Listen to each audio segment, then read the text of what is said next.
அனுபவ ரீதியா பார்த்தா, எங்களுக்கு ஒரு ராகு திசை, சனி புத்தி, ஒரு மாந்தி இருக்கிற ஒரு ஏரியாக்குள்ள அந்த திசா புத்தி நடக்கும்போது, இந்த கிரகங்கள் உள்ளே போற நேரத்தில பார்த்தா, உங்க வீட்ல உயிருக்கு ஆபத்து வரப்போகுது. கவனமா இருங்கன்னு முன்னாடியே நோட்ல எழுதி குடுத்துருவோம்.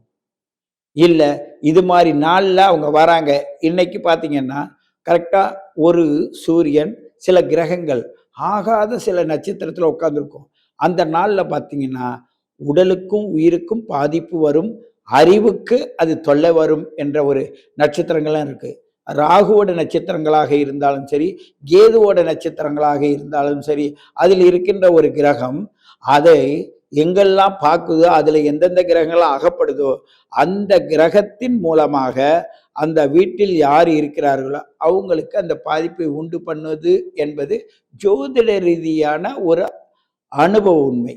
அப்படிதான் குலதெய்வத்தோடைய ஒவ்வொரு குணாதிசயங்களும் நாம் மாற்றினா அந்த குடும்பத்தில் நிறைய வேறொரு ஸ்தம்பமும் அசம்பாவிதம் அந்த வாழும் உயிருக்கு நடக்குது.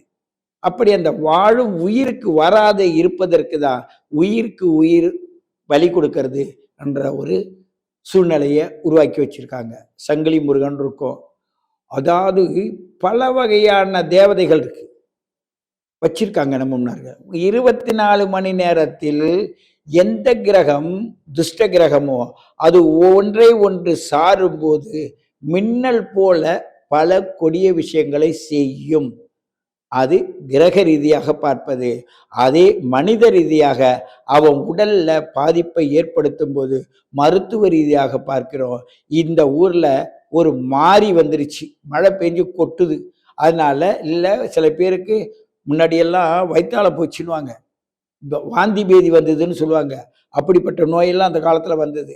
இப்போ கொரோனா வந்துச்சு, அதே போலதான் வரும்போது சொல்லவே முடியாது, எல்லாத்தையும் அடிச்சுட்டு போகும்.